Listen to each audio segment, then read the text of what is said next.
So I'm at my infusion. I had to be here at 7:15 was my arrival time, and it's 7:03 a.m. So I made it. Um, I don't know if anybody's noticed, but like maybe a month or two ago, my middle one fell out. So I don't have the three anymore. I just have the two. I need to get more that it's like cone and not like just round ball for whatever reason. It just uncouples. But anyway, so I had an appointment with my PCP yesterday, the one that is tribal, and was frustrated at all the barriers that I continue to experience as a chronically ill person and a person of color.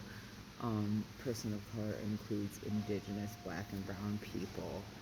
Um, and I am part of the Grand Traverse Band of Ottawa and Chippewa Indians. I am Potawatomi as well. My grandfather was full-blooded Sag Chip. My mother is full-blooded. My grandma on my mother's side was also full-blooded. Um, and so basically, yeah. So I went there and I had a whole heck of a lot of explaining to do and frustration.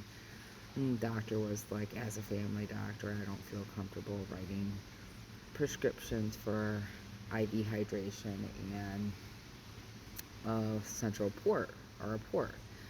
And having fragile veins isn't excuse enough to get access. And I'm like, excuse me, it's not just fragile veins.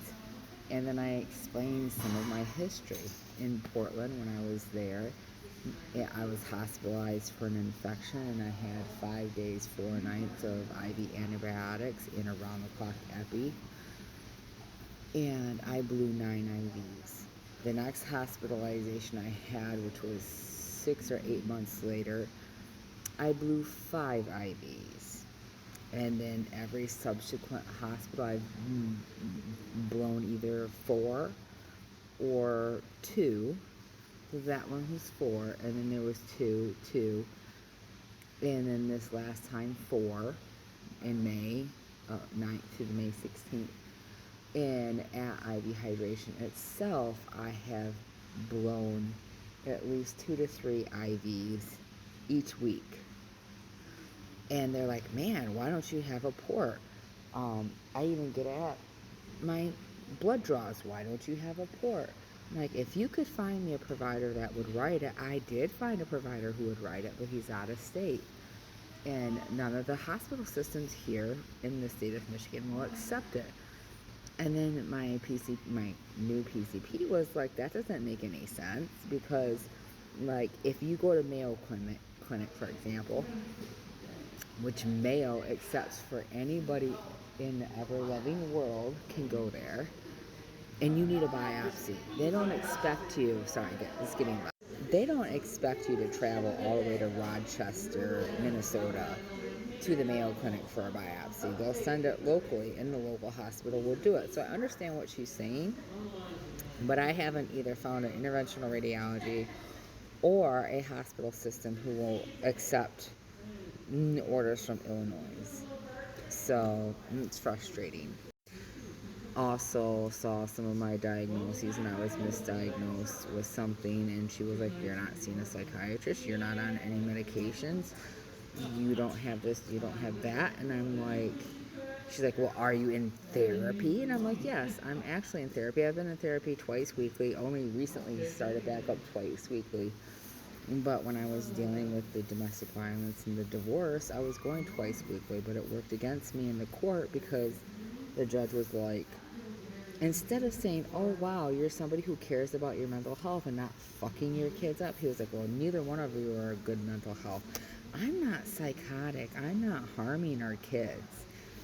I may be in therapy twice a week, but I'm not doing negative, psychologically harmful things to our children.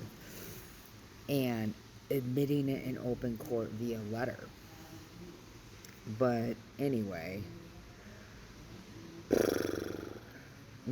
so um, I'm like, yes, I'm in therapy. I'm at this place and this place, and these are my two therapist names. But I was like feeling like she was basically like, give me your firstborn child and I'll treat you. And then she was like, well, nobody's doing gender affirming care. It's not true. My last PCP that I just left because unable to do IV hydration and port, but did everything else smashingly, was like basically unable, or was able to do gender affirming care. So she was like, well, maybe this office you could do it just via telehealth. Do you want to see this provider? And I'm like, no. And I told my partner, I would not go back and see that particular provider unless, even if I was on fire, my entire body on fire, and she had the only water to put me on, I'd be like, guess I'm gonna die then. So, anyway, we did come to a solution. I just have to wait to hear back from my other providers and see if that's a go or not. But that's the only update I got. And like I said, I'm waiting to get in for IV hydration. My arrival time technically is 7:15, so I'm hoping they open the doors at 7:15 because I'm sitting out in the lobby and there's like 3 other people waiting.